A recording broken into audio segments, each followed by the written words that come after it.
नमस्कार दोस्तों, मैं शिव मोहन शर्मा आपका स्वागत करता हूं आपके अपने YouTube चैनल एग्जाम टॉप कर। ठीक है, आज हम आपके लिए कुछ खास लेके आए हैं बेटा। तो सबसे पहले आप सभी को जोहार। जितने भी हमारे मित्रगण होंगे, जितने भी हमारे बच्चे होंगे, जो भी स्टूडेंट जहां से भी जुड़ना चाहें, साथ ही जो भी झारखंड के बारे में जानकारी लेना चाहें, क्योंकि एक बहुत बेसिक चीज होती है बेटा कि पढ़ाई तो अपनी जगह है ही है। एग्जाम के लिए हम आपको पढ़ा ही रहे हैं, जिसका एग्जाम आपको 15-16 को लगा ही है और शायद अभी एक्सपेक्टेड डेट है जो कि आगे बढ़ने वाली है। तो हम आपके लिए इसके लिए ढेर सारे प्रैक्टिस सेट के साथ बहुत सारी चीजें बताने वाले हैं। साथ ही झारखंड के बारे में जिसको जानकारी चाहिए, जैसे होता है कि भाई अपने प्रदेश के बारे में जानकारी रखना भी जरूरी है, उसके लिए भी ये बहुत इंपॉर्टेंट क्लास होने वाली है। आपको हर चीज हम बताने वाले हैं। तो आप सबको एक बार फिर से जोहार। आपके लिए हम लाए हैं मैप के थ्रू झारखंड के बारे में जानकारी देंगे। आज हम आपको झारखंड का एक संक्षिप्त परिचय यानी छोटी सी जानकारी देने वाले हैं। कैसे? आप हमारे साथ जुड़े रहिए लास्ट तक। क्लास में हम आपको बताते चलेंगे मैप के थ्रू कैसे झारखंड बना, क्यों झारखंड बना, भारतीय संविधान में किसी राज्य के बनने की क्या प्रक्रिया होती है, साथ ही झारखंड का ऐतिहासिक महत्व क्यों है, किस राज्य से अलग होकर बना, किस किस राज्यों की सीमाएं लगती हैं, कितनी लगती हैं, झारखंड का अक्षांशीय देशांतरी विस्तार कितना है, साथ ही झारखंड के बारे में जितनी भी छोटी मोटी जानकारियां जो कि आपके एग्जाम के लिए बहुत इंपॉर्टेंट होना है, सब आपको बताने वाले हैं। तो चलिए बिना टाइम वेस्ट किए हम शुरू करते हैं। सबसे पहले आपको दिख रहा होगा यहाँ पे झारखंड का मैप। तो सबसे पहले बात करेंगे झारखंड की स्थापना की, साथ ही इसके नामकरण की। तो अगर बात करें भारत के प्राचीन काल में, तो झारखंड के प्राचीन काल की बात करें तो प्राचीन काल में झारखंड को क्या कहा जाता था?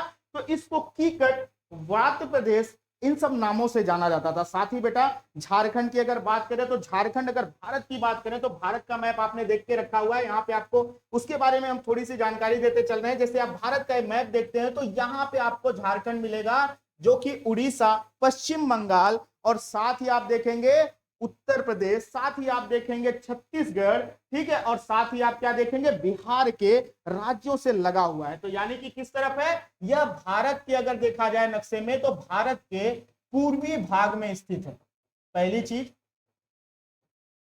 साथ ही इसके बारे में आपको और एक बता दें कि यहाँ पे अगर बात करें हम कि यहाँ पर कितने जिले हैं, तो यहाँ पे बात कर लेते हैं कि यहाँ पर 24 जिले हैं। अगर अब बात करें कि क्या 24 जिले शुरू से थे जब झारखंड की स्थापना हुई? तो यहाँ पे हम दोनों चीजें देखेंगे।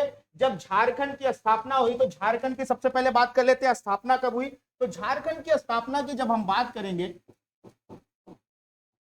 इसके नाम में कुछ खास विशेषता है। आप देख रहे हैं क्या है?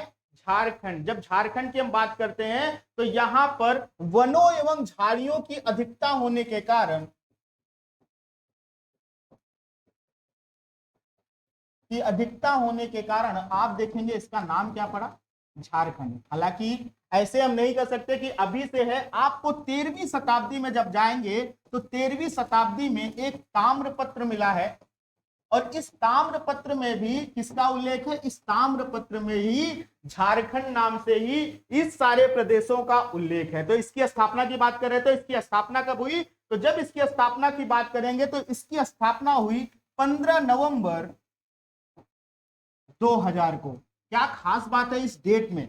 इसमें बहुत खास बात है और ये आपके एग्जाम के लिए बहुत ही ज्यादा इंपॉर्टेंट है। कैसे हम आपको बताते चलते हैं। ये 15 नवंबर झारखंड के एक बहुत ही बड़े महापुरुष से जुड़ी हुई है, जिनका नाम क्या था? जिनका नाम था बिरसा मुंडा। आप सब जानते हैं, महान स्वतंत्रता सेनानी, महान क्रांतिकारी, जिनके ऊपर अंग्रेजों ने उस समय 500 रुपए का इनाम रखा था, जो कि आज के रेट में अगर आप देखने चाहें तो आज के लगभग वो 5 लाख के बराबर हो, शायद 5 लाख से ज्यादा भी हो सकता है। तो आप सोचिए कि कितने बड़े क्रांतिकारी थे जिससे अंग्रेज भी डरे हुए थे। तो इनके ही जन्म दिवस को याद करते हो। अब यहीं से आपको देखिए, आपको एक चीज हम बताएंगे, जीएस अगर आपको पढ़ना है बेटा तो जीएस पढ़ने का सबसे बेस्ट तरीका क्या है कि आप एक चीज से 10 चीजें कनेक्ट करके पढ़िए, क्योंकि कनेक्शन कितना बढ़िया होगा आपका। आप हिस्ट्री पढ़ रहे हैं, हिस्ट्री के साथ ज्योग्राफी के भी क्वेश्चन हो जाए, ज्योग्राफी के साथ पॉलिटी के भी क्वेश्चन हो जाए, पॉलिटी के साथ आपके इकोनॉमिक्स के भी क्वेश्चन हो जाए, करंट भी रिलेट हो जाए। तो इससे क्या होता है, एक ही जगह से आपका पूरा का पूरा जीएस कनेक्ट हो जाता है। जैसे आपको मैं कनेक्ट करके दिखाता हूं कि आप एक व्यक्ति से आप पूरा हिस्ट्री, पॉलिटी, ज्योग्राफी, इकोनॉमिक्स कैसे कनेक्ट कर सकते हैं। जैसे बात करते हैं बिरसा मुंडा के, तो आपके हिस्ट्री का भी क्वेश्चन है और नॉर्मली आपका बिरसा मुंडा के बारे में बहुत सारे सवाल पूछे जाते हैं कि बिरसा मुंडा कौन थे, तो आपके क्रांतिकारी थे। साथ ही अगर बात करें क्रांतिकारी होने के साथ साथ इन्होंने जो आंदोलन चलाया था, ठीक है, आप जानते हैं मुंडाओं के लिए स्पेशल, ठीक है। और एक खास बात इनके बारे में बता दें कि अगर इनकी बात करें कि इनका जन्म कब हुआ था, तो इनके जन्म के साथ बहुत खास बात है कि जन्म इनका हुआ था आपके 15 नवंबर 1875 को। इनके बारे में ये जानकारी आपको मिल गई। साथ ही हम बात करें अगर बिरसा मुंडा जो कि हिस्ट्री से कनेक्टेड हो गया, बात करें अगर झारखंड राज्य की, तो झारखंड आपके बात करें तो भारत का कौन सा राज्य था, तो भारत का यह 28वां राज्य बना था। कौन सा राज्य था, भारत का 28वां राज्य बना था। और इसी के साथ दो और राज्यों की स्थापना हुई थी। ये भी आप कनेक्ट करते हैं, ज्योग्राफी के आपका क्वेश्चन बनते रहता है किससे, इसी के साथ आपके छत्तीसगढ़, और उसी के साथ साथ क्या, उसी के बगल में ही है कौन सा, आपके छत्तीसगढ़ के साथ साथ आपका ऊपर चले जाएंगे थोड़ा सा नॉर्थ में तो उत्तराखंड, इसी के साथ साथ, ठीक है। सबसे लास्ट में हालांकि झारखंड की स्थापना हुई थी, ठीक है। अगर इसमें देखने जाएंगे क्रम वाइज तो आपको एक कोड बता देता हूं कैसे याद करना है, CU, ठीक है, जे, CU जे से आप याद कर सकते हैं। सी से क्या हो जाएगा, सी से आपका हो जाएगा छत्तीसगढ़, यू से हो जाएगा आपका उत्तराखंड, और जे से क्या हो जाएगा आपका झारखंड, क्योंकि ये साथ ही हुए हैं, ठीक है, कुछ कुछ अंतराल पे। जैसे कि 1 नवंबर को किसकी स्थापना हुई थी, 1 नवंबर को आपके छत्तीसगढ़ के। उसके बाद 9 नवंबर को किसकी स्थापना हुई थी, तो 9 नवंबर की बात करें तो 9 नवंबर को उत्तराखंड की। और वहीं 15 नवंबर की बात करें तो 15 नवंबर को किसकी, 15 नवंबर को आपके झारखंड की स्थापना हुई थी। तो ये आप याद कर सकते हैं, कोड से भी आपको बहुत ही सरल रहेगा याद करने के लिए, क्योंकि कोड से बहुत बार बहुत सरलता से आपको चीजें याद हो जाती है। अब यहीं पे हम बात कर रहे थे कि 28वां राज्य है, तो आपको एक छोटी सी और चीज बता के चलते हैं कि किसी राज्य की स्थापना के लिए, जैसे पॉलिटी का क्वेश्चन भी आपका बनते रहता है, तो किसी राज्य की स्थापना के लिए किस विधेयक की आवश्यकता होती है, क्या साधारण विधेयक लगता है या उसके लिए संविधान संशोधन विधेयक लगता है। तो आपको बहुत सरलता से यहीं पे बता देते हैं कि उसके लिए क्या होता है, साधारण विधेयक। साधारण विधेयक की आवश्यकता पड़ती है। तो साधारण विधेयक क्या होता है, तो बहुत ही सरलता से आपको पता ही है, साधारण विधेयक 50% + 1, यानी कि जो भी प्रेजेंट वोटिंग है उसके 50% से ज्यादा +1 एक वोट मिल जाए तो साधारण विधेयक मतलब नॉर्मली पास हो जाता है। इसके लिए बहुत ज्यादा कुछ करने की जरूरत नहीं है। देखिए संविधान संशोधन विधेयक जो आपका होता है उसमें क्या होता है, सबसे पहले आपको आर्टिकल बता देते हैं। संविधान संशोधन विधेयक के हर एग्जाम में पूछा जाता है, बहुत ही ज्यादा पूछा जाता है। उसके लिए चाहे आपका JSS का पेपर हो आपका, यानी झारखंड SSC सीजीएल का पेपर हो, चाहे आपका झारखंड PCS का पेपर हो, सब में सवाल पूछा जाता है। तो कौन सा आर्टिकल है आपका, अनुच्छेद 368 है, जिसमें संविधान संशोधन विधेयक होता है, जो कि आप जानते हैं कैसे होता है, 2/3 बहुमत के साथ प्रेजेंट एंड वोटिंग, यानी कि जो भी वहां पे उपस्थित है और मतदान करने वालों के, जो कि आपके राज्य बनने के लिए इसका इंपॉर्टेंस नहीं है, बिल्कुल भी नहीं। साधारण विधेयक पास होता है, हालांकि राज्य की इच्छा के लिए एक बार भेजा जाता है जिस राज्य से अलग हो रहा है, लेकिन उसका बहुत महत्व नहीं होता। जो एक बार पास हो गया साधारण विधेयक तो नया राज्य बन सकता है, यानी आसानी से बनाया जा सकता है। आपके लिए एक जानकारी और हम बता दें, इसी के साथ आप पढ़ रहे हैं, तो अगर आपसे पूछा जाए, ठीक है, एक सरल सवाल कि सबसे भारत का अभी सबसे नया राज्य कौन सा है, तो आपका उत्तर क्या हो जाएगा, 2 जून 2014 को किसकी स्थापना हुई, सबसे नए राज्य की स्थापना की बात करें तो तेलंगाना है। अब देखिए यहां पे कंफ्यूजन क्या है, कंफ्यूजन ये होता है कि बच्चे मार के आते हैं, कह रहे हैं सर अभी तो जम्मू कश्मीर है। नहीं बेटा, जम्मू कश्मीर राज्य नहीं है। जम्मू कश्मीर 2019 31 अक्टूबर को जब उसकी स्थापना की गई, कैसे, एक केंद्र शासित प्रदेश के तौर पर, यानी यूनियन टेरिटरी के तौर पर, तो वो एकदम अलग चीज है और एकदम अलग चीज है। तो आपसे कभी केंद्र शासित प्रदेश के बारे में पूछा जाए सबसे नया कौन सा है, तो कौन सा हो जाएगा आपका, तो आपका हो जाएगा जम्मू एंड कश्मीर, ठीक है। साथ में उसके साथ एक और केंद्र शासित बना था प्रदेश, कौन सा, लद्दाख। तो आपको ये भी याद रखना। देखिए आपके एक ही जगह से कितने सारे क्वेश्चन एक साथ कनेक्ट हो जाते हैं, आप एक ही जगह से एक ही चीज को उठाते हैं और सारे के सारे सवाल आपके एक साथ कनेक्ट हो जाते हैं। इससे आपको याद भी ज्यादा रहेगा और आपको पढ़ने में भी बहुत ही ज्यादा आसानी होगी। तो हम बात कर रहे थे झारखंड की, आइए झारखंड पे वापस चलते हैं, ठीक है। तो इसकी स्थापना 15 नवंबर, उसी के साथ हम देखते हैं, एक बार मैप में फिर से देखते हैं कि झारखंड में किस किस राज्य से, झारखंड का अगर बात करें तो किस किस राज्य से झारखंड की सीमाएं लगती। तो जैसा कि आप मैप में देख रहे होंगे, यहां पे आपको दिख रहा होगा एक बिहार, दूसरा दिख रहा होगा क्या, पश्चिम बंगाल, तीसरा आपका नीचे यहां पे क्या है, उड़ीसा है, और यहां पर आप देख रहे होंगे छत्तीसगढ़, और यहां पर उत्तर प्रदेश। और यहीं पे अगर हम बात करें कि एकदम सरल सा सवाल आपसे पूछे, ठीक है, कि कौन से राज्य की, किस राज्य की सीमाएं झारखंड से सबसे ज्यादा लगती हैं और किस राज्य की सीमाएं झारखंड से सबसे कम लगती हैं? तो ये सवाल बहुत ही बेसिक सा है लेकिन टफ हो जाता है क्योंकि हमें जानकारी नहीं होती, और मैपिंग इसीलिए बहुत आवश्यक हो जाती है कि कभी कभी आप जब सवाल भूलते हैं तो मैप से आपको सवाल बहुत ही आसानी से करने में आसानी हो जाती है। तो सबसे ज्यादा सीमा किससे लगती है? तो सबसे ज्यादा सीमा, जैसे कि आप मैप में यहां देख रहे होंगे, सबसे ज्यादा सीमा किससे लग रही है? ठीक है, आपके पश्चिम बंगाल वाले रीजन से। ठीक है, सबसे ज्यादा सीमा अगर ऊपर से देखते चले आएंगे तो आपका 10 जो है जिले जो हैं, 10 जिले जो हैं किसके? पश्चिम बंगाल के लगते हैं आपके झारखंड से। वहीं अगर बात करेंगे आप सबसे छोटी सीमा किससे लगती है, तो यहां आपको दिख रहा होगा उत्तर प्रदेश। सिर्फ आपका एक जिला जो गढ़वा है वो लगता है। अब देखिए, आप गढ़वा पढ़ रहे हैं तो गढ़वा के साथ आपको एक खास बात और जुड़ी, वो भी हम बताते चलते हो। क्या खास बात है? वो खास बात है कि गढ़वा जो है 3 राज्यों से कनेक्टेड है। आप देख रहे होंगे यहाँ पे बिहार से इसका कनेक्शन है, यहाँ पे इसकी सीमा उत्तर प्रदेश से लग रही है, और इसकी सीमा छत्तीसगढ़ से भी लग रही है। तो प्रश्न अगर कभी आपसे पूछा जाए कि झारखंड का कौन सा ऐसा जिला है जो कि 3 राज्यों से कनेक्ट होता है, यानी 3 राज्यों से जिसकी सीमाएं स्पर्श करती हैं, तो कौन सा हो जाएगा? गढ़वा हो जाएगा। तो आप देख रहे हैं यहाँ पे बहुत ही बेसिक सा सवाल आपको वो भी जानने को मिला। साथ ही अगर बात करें हम झारखंड के, तो झारखंड के अगर देखें तो इसके विस्तार की बात करें तो पूर्व से पश्चिम इसका विस्तार कितना है? तो पूर्व से पश्चिम अगर इसके पूरे विस्तार की बात करें तो इसकी लंबाई कितनी है? तो याद रखना 463 किलोमीटर है, जो कि बहुत ही बेसिक पूछा जाता है। अगर बात करें पूर्व से पश्चिम के तो उत्तर से दक्षिण भी पूछा जाता है, तो उत्तर से दक्षिण इसकी लंबाई कितनी है? तो उत्तर से दक्षिण इसकी लंबाई अगर बात करेंगे आप यहां से यहां तक तो कितनी है? तो यह है उत्तर से दक्षिण की इसकी लंबाई 380 किलोमीटर।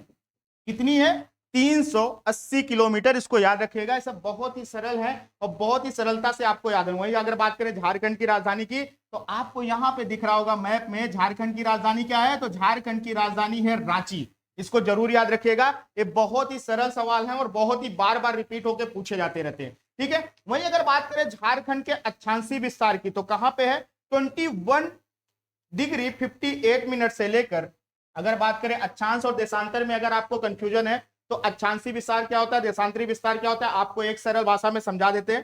ठीक है, एक बार नजर मार लीजिए। मान लीजिए अर्थ है, ठीक है, आपकी धरती है। ठीक है, अब यहाँ पे अक्षांश और देशांतरी रेखाएं कौन सी होंगी? तो जब हम बात करेंगे अक्षांशीय रेखाओं की तो आपका उत्तर से दक्षिण जो रेखाएं खींची जाएंगी वो क्या होंगी? ये सब आपके अक्षांशीय विस्तार को दर्शाएंगी। वही अगर बात करें, ठीक है, देशांतरी विस्तार की तो ईस्ट टू वेस्ट यानी कि पूर्व से पश्चिम की तरफ जितनी भी आपकी सीमाएं होंगी ये क्या दिखाएंगे? आपके देशांतरी विस्तार को। तो जब मैं अक्षांश बोलूंगा तो यानी नॉर्थ टू साउथ होगा, यानी उत्तर से दक्षिण, और जब मैं देशांतर बोलूंगा तो कहां पे होगा? ईस्ट टू वेस्ट यानी पूर्व से पश्चिम। ठीक है, इसको याद रखिए, बहुत ही बेसिक चीज है, इसको बिल्कुल मत भूलिएगा। चलिए फिर से मैप पे चलते हैं। तो बात कर रहे हैं हम इसके अक्षांशीय विस्तार की, तो कहां से कहां तक है? इसका अक्षांशीय विस्तार है 21 डिग्री 58 मिनट से लेकर 21 डिग्री 58 मिनट से लेकर कहां तक है? आपके 25 डिग्री 19 मिनट तक है।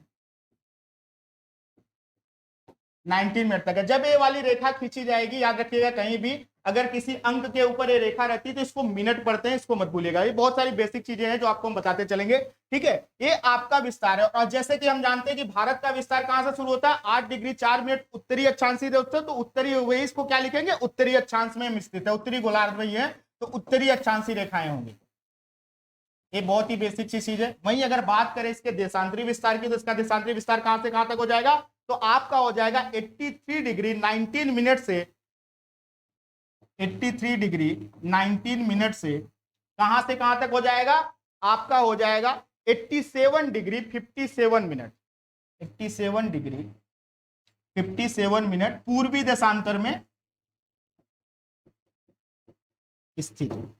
अच्छा, पूर्वी देशांतर की बात करें तो ये कहां से आ रहा है? ये बहुत ही सरलता से आपको याद करना है, बहुत ही सरल भाषा में मैं आपको बताते चलता हूं, जरा ध्यान दीजिए। फिर से बात करेंगे वही अर्थ की। ठीक है, और अर्थ में हमने क्या बात की? आपने सुना होगा जब आप घड़ी पे समय मिलाते हैं तो क्या होता है? एक होता है जीएमटी और एक होता है आईएसटी। जीएमटी की बात बोले तो उसको बोलते हैं ग्रीनविच मीन टाइम। ठीक है, ग्रीनविच मीन टाइम का मतलब क्या है? हमने क्या की है, एक बीच से रेखा खींची है जो कि कहां से गुजरती है? आपके इंग्लैंड से होकर गुजरती है, जिसके द्वारा हमने डिसाइड किया कि जो भी इस तरफ रहेगा वो क्या होगा? ईस्ट पार्ट होगा, और जो भी इस तरफ रहेगा क्या होगा? वेस्ट पार्ट होगा। जिससे हम क्या करेंगे? टाइम डिसाइड करेंगे, यानी कि पूरे विश्व का समय डिसाइड करेंगे। और भारत की जब बात करें तो भारत कहां पे है? भारत आप देखेंगे मैप में यहां पे स्थित है, ठीक है, और भारत जो है पूर्वी देशांतर में है, तो इसको याद रखना है, इसीलिए हम उसको क्या लिखते हैं, पूर्वी देशांतर लिखते हैं। और भारत की बात करें तो ग्रीनविच मीन टाइम से आगे कितना है, तो आप जानते हैं 5.5 घंटे। इसको याद रखिएगा, बहुत बेसिक सवाल है, अक्सर सवाल पूछा जाता है एग्जाम में, आप सबको पता है, ठीक है। तो 5.5 घंटे आगे है, क्यों, क्योंकि 1 डिग्री, जब हम मानते हैं कि 1 डिग्री हम आगे बढ़ रहे हैं किसी भी, या तो पूर्व की तरफ या तो पश्चिम की तरफ, तो पूर्व की तरफ बढ़ेंगे तो क्या होगा, 4 मिनट प्लस होगा समय, और जब हम पश्चिम की तरफ चलेंगे तो 4 मिनट क्या होगा, माइनस होगा समय। इसको याद रखिएगा जब भी समय होता रहेगा। तो ये सब बहुत बेसिक चीजें हैं, आपको बताते चलेंगे, ये भी सवाल बहुत पूछे जाते हैं। तो इसका आपने देखा अक्षांशीय और देशांतरी विस्तार। साथ ही इसके बाद बात करेंगे झारखंड की। तो इसकी अगर बात करें ज्यामितीय आकृति तो कैसे है, चतुर्भुजाकार है, देख रहे हैं आप, इसकी ज्यामितीय आकृति की बात की जाए तो कैसे है, यह चतुर्भुजाकार है, जो कि आपको दिख रहा होगा, एक चतुर्भुजाकार आकार में स्थित है। साथ ही इसकी बात करें अगर क्षेत्रफल की दृष्टि में भारत में इसका स्थान कौन सा है, बहुत ही बेसिक सवाल है और बहुत पूछा जाता है। क्षेत्रफल की दृष्टि से भारत में इसका स्थान कितना है, कौन सा स्थान है भैया भारत में इसका, तो इसका स्थान है 15वां। क्षेत्रफल की दृष्टि से अगर हम देखने जाएंगे तो झारखंड का स्थान 15वां है। वही अगर बात करें हम कि सर्वाधिक क्षेत्रफल वाले इसके जिले कौन से हैं, तो सर्वाधिक क्षेत्रफल वाला इसका जिला जो है वो पश्चिमी सिंहभूम का जिला है।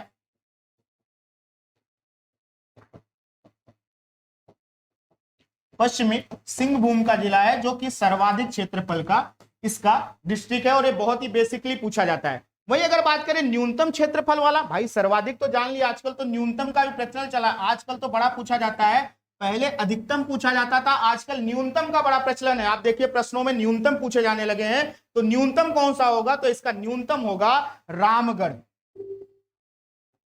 न्यूनतम कौन सा होगा, न्यूनतम होगा इसका रामगढ़। तो इसको याद रखिएगा, ये बहुत ही बेसिक चीज है। वहीं अगर बात करें झारखंड की जलवायु कैसी है, तो जलवायु की जब बात करेंगे तो पूरे भारत की जलवायु एक ही जैसी है, हम सब जानते हैं कौन सी है, मानसूनी जलवायु।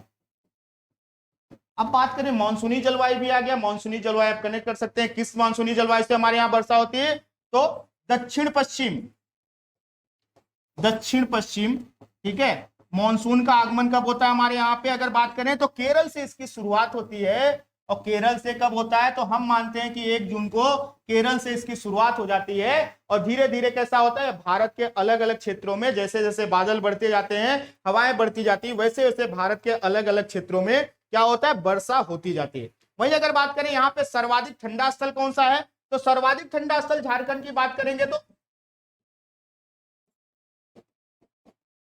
सर्वाधिक ठंडा स्थल कौन सा होगा, तो कौन सा होगा, नेतरहाट।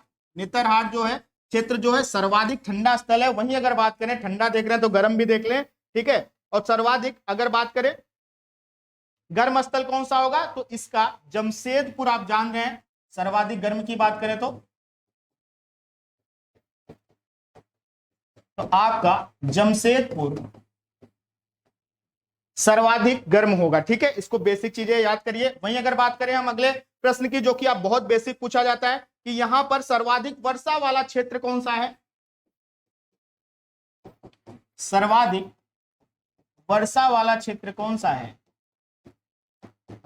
तो कौन सा क्षेत्र है, तो सर्वाधिक वर्षा वाला क्षेत्र जो है वो नेतरहाट है, ठीक है। नेतरहाट के क्षेत्र में सर्वाधिक वर्षा होती है, और सर्वाधिक ठंडा स्थल भी इसी वजह से ये यही है। वहीं अगर बात करें सर्वाधिक जलप्रपात वाला जिला कौन सा, जलप्रपात का मतलब समझते हैं, जलप्रपात का मतलब होता है झरने, ठीक है। कौन कौन से झरने हैं, कौन कौन सी नदियां हैं, ठीक है, कौन कौन से वहां पे पहाड़ हैं, कौन कौन से पठार हैं, सब आपको बताने वाले हैं क्रमबद्ध तरीके से, एक एक चीज आपको हम करके लेते चलेंगे, ठीक है। तो आपको बिल्कुल भी परेशान नहीं हो, आज हम बेसिक जानकारी दे रहे हैं, ठंडा गर्म अक्षांशीय देशांतरी विस्तार। अगली बार हम आपको इससे आगे बढ़कर एक एक चीज कैटेगराइज करके बताते चलेंगे। तो अभी बात कर रहे थे हम किसकी, कि सर्वाधिक वर्षा वाला क्षेत्र। साथ ही हम देखेंगे कि सबसे ज्यादा जलप्रपात कहां पर स्थित है, तो सबसे ज्यादा जलप्रपात की बात करें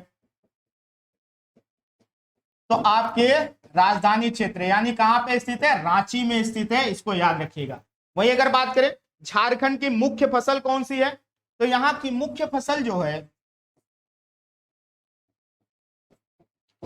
धान उगाई जाती है, यानी कि धान की खेती की जाती है, यानी चावल का यहाँ पे समझ लीजिए बहुतायत में, ठीक है, व्यवसाय भी होता है और भोजन में भी यूज किया जाता है। वही अगर बात करें इसका सबसे बड़ा वन कौन सा है झारखंड का? सबसे बड़े वन क्षेत्र की बात करें अगर झारखंड की, तो कौन सा सबसे बड़ा वन क्षेत्र हो जाएगा? तो झारखंड का सबसे बड़ा वन क्षेत्र जो है उसका नाम है सारंडा। देखिए ये सब सवाल जो हैं बहुत ही रेगुलर बेसिस पे आते रहते हैं, बहुत ही सरल हैं क्योंकि ये सब बेसिक है और बहुत ही सरलता से आप इसको सॉल्व कर सकते हैं, बहुत ही आसानी से सॉल्व किए जा सकते हैं एग्जाम में। हम क्या करते हैं एग्जाम के टाइम हम फ्रस्ट्रेट हो जाते हैं। फ्रस्ट्रेट कैसे हो जाते हैं कि हमने रिवीजन नहीं किया है, हमने क्या किया प्रैक्टिस नहीं किया। इसी वजह से एग्जाम में हमारे साथ क्या होता है, जो चीजें हमें आती रहती है वो भी हमें लगता है कि शायद ए भी ऑप्शन हो सकता है, बी भी हो सकता है। और अक्सर आप देखिए कि कोई भी आप एग्जाम देने जाएं, जो थोड़ी अच्छी से पढ़ाई करके गया बच्चा पेपर देने के लिए, उसके 20 से 25 क्वेश्चन ऐसे होते हैं जिसमें वो सिर्फ 2 ऑप्शन में कंफ्यूज होता है। क्यों? उसका सिंपल सा सिर्फ एक फंडा है कि हम क्या करते हैं बार बार उसकी प्रैक्टिस नहीं करते, बार बार उसको रिवीजन नहीं करते, उस पढ़ाई को छोड़ के हम क्या करते रहते हैं नया कुछ पढ़ने की कोशिश करते रहते हैं। और जब आपका एग्जाम नजदीक आ जाए, जैसे अब आपका एग्जाम नजदीक आ गया, 1 से 1.5-2 महीना बचा हुआ है, तो आप उसमें नया करने की जगह क्या करें, जो बेसिक चीजें आपने बार बार पढ़ी उसी को बार बार पढ़िए, बार बार देखिए, बार बार प्रैक्टिस करिए। इससे क्या होगा, इससे आपकी वो चीज इतनी स्ट्रांग हो जाएगी कि जैसे एग्जाम में आएगा बिना ऑप्शन देखे भी आपके मन में उसका आंसर आ जाएगा और वो 2 ऑप्शन वाला कंफ्यूजन आपका समाप्त हो जाएगा। और आप जानते हैं कि 20 से 25 क्वेश्चन आप एक्स्ट्रा करते हैं तो आपका सिलेक्शन होने से कोई भी नहीं रोक सकता है। तो इसीलिए बहुत ध्यान से आपको करना है, ठीक है। तो आगे बात करते हैं कि सबसे लंबी नदी बात करें अगर, तो आप सब जानते हैं सबसे लंबी नदी कौन सी है। तो सबसे लंबी नदी की बात करें तो यहां पे सबसे मुख्य नदी भी वही है और सबसे लंबी नदी भी वही है। क्या नाम है इसका? दामोदर नदी, ठीक है। और दामोदर की खास बात क्या है कि यहां पे दामोदर को किस नाम से जाना जाता है? यहां पे दामोदर को देव नदी के नाम से जाना जाता है, यानी कि इसकी पूजा की जाती है, अर्चना की जाती है, बहुत ही इंपॉर्टेंट नदी है। हालांकि दामोदर को कुछ समय पहले तक की बात करें तो क्या कहा जाता था दामोदर को? दामोदर को बंगाल का शोक कहा जाता था। क्या कहा जाता था? बंगाल का शोक कहा जाता था, क्योंकि बहुत ज्यादा बाढ़ वाली स्थिति पैदा करती थी दामोदर नदी। लेकिन यहां पर टेनेसी वैली, टेनेसी वैली कहां पे आपके, तो टेनेसी वैली की बात करें तो टेनेसी वैली आपके यूएसए में, जिसके तर्ज पर यहां पर क्या किए ढेर सारे बांध बनाए गए हैं और उन बांधों की वजह से अब क्या हो गया है, अब जो बंगाल का शोक कहा जाता था वो चीजों में समाप्ति हो गई। अब आपकी बात करें बांधों की बात करें तो आपको ढेर सारे जितने भी बांध हैं पूरे झारखंड में उसका एक अलग से चार्ट बनाकर उसको भी आपको बताएंगे विथ मैप, ताकि आपको एग्जाम में बिल्कुल भी कंफ्यूजन ना हो। देखिए एक चीज से दूसरी चीज कनेक्ट होते जा रही है और इसी तरह आपको भी मेरे साथ पढ़ाई करनी है ताकि आप एग्जाम में बहुत ही अच्छी तरीके से चीजें करके आए। वही अगर बात करें कि झारखंड की एक ऐसी नदी है जो कि स्वतंत्र रूप से, जैसे और नदियां क्या हैं किसी न किसी की सहायक नदियां हैं, यानी बड़ी नदी में जाकर कुछ न कुछ नदियां मिलते रहती हैं, जैसे छोटी नदी उससे बड़ी नदी में, उससे बड़ी नदी में, और बाद में जाके सब कहां समाहित हो जा रही है, गंगा में या किसी बड़ी नदी में या दामोदर की सहायक नदियां बनती चली जा रही हैं। लेकिन एक ऐसी नदी है जो कि स्वतंत्र रूप से